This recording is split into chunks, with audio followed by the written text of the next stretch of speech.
Deməli belə.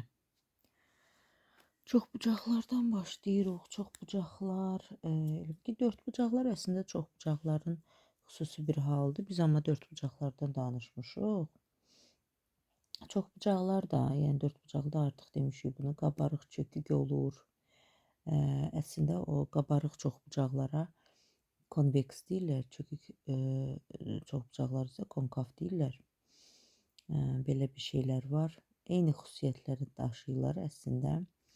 Sadəcə olaraq çox bucaqlarda xüsusilə belə deyək də diqqəti cəlb edən bəzi düsturlar var. Onlardan danışmaq istəyirəm. Birincisi, çox bucaqlıda, məsəl üçün, tutaq ki, nümunə olaraq 6 bucaqlı çəkirəm.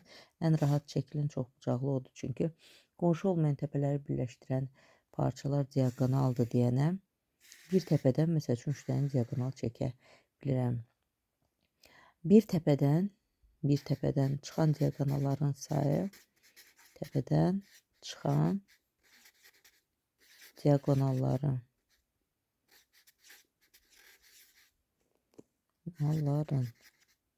sayı, əgər biz ona en bucaqlı deyiriksə, tərəflərinin sayı və yaxud təpələrinin sayı eynidirsə, onda en çıxılsın 3 ilə hesablanır. Ümumi diaqonalların sayı isə